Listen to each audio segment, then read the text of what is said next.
अपनी ड्यूटीज़ को लेकर। पढ़ाई में इसका कभी मन नहीं लगता था, और अब जब करियर बनने की बारी आई तो भी इसने कुछ खास नहीं किया।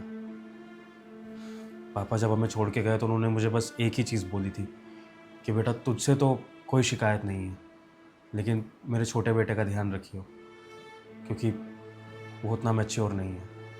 तो बस इसी वजह से मैं इसको सही ट्रैक पर लाने के लिए, इसको सुधारने के लिए हमेशा से डांटता रहा हूँ। अगर आज हमारी ये कंपनी नहीं होती ना, तो शायद तुम्हारा पति कहीं अच्छी जगह काम भी नहीं कर रहा होता। तो इसको ट्रैक पर लाने के लिए, इसकी ज़िंदगी संवारने के लिए मैं इस पर सख्त रहता हूँ, और शायद उसी सख्ती में मुझसे हाथ उठ गया, और मेरा ऐसा कोई इरादा नहीं था।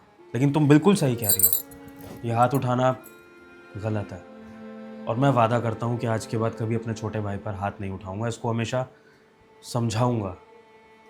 लेकिन बहू, तुम्हारे पति को डांटने की इजाज़त तो है ना? भैया कैसी बातें कर रहे हैं आप मार भी सकते हैं मुझे, छोटा हूँ मैं आपसे, पूरा हक है आप। और तुम समझ में आ गए मेरे भाई के इंटेंशंस तुम्हें? माफ़ी मांगो मेरे भाई से और भाभी से भी। नहीं नहीं सन्नी, ये माफ़ी वगैरह कुछ नहीं। एक गलती मुझसे हो गई, एक बहू से हो गई, हिसाब बराबर। और वैसे भी परिवार में इस तरह के छोटे मोटे झगड़े और गृह कलेश होते रहते हैं। इसका मतलब ये नहीं है कि माफ़ी मांगकर एक दूसरे को नीचा दिखाया जाए। मुझे माफ़ी नहीं चाहिए बहू, मैं अपनी गलती समझ गया हूँ। और तुम एक बात समझ लो कि आज के बाद कभी भी इस परिवार को अलग करने की बात मत करना, क्योंकि ये परिवार है तो सब कुछ है, और अगर ये परिवार नहीं है तो ये धन दौलत ऐशो आराम कंपनी सबका कोई फ़ायदा नहीं है। प्लीज़ बहू, आगे से कभी इस परिवार को तोड़ने की, अलग होने की बातें मत करना। एग्जैक्टली और ये जो भी हो रहा है हम भाइयों के बीच की बात है, हम अकेले में सॉर्ट आउट कर लेंगे। तुम्हें इसमें बीच में आने की कोई ज़रूरत नहीं है, समझी? जाओ अपने रूम में। तुम भी जाओ।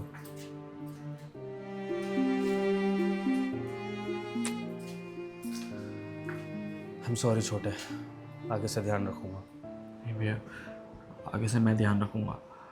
मैं कुछ ज़्यादा ही केयरलेस हूँ काम को लेकर।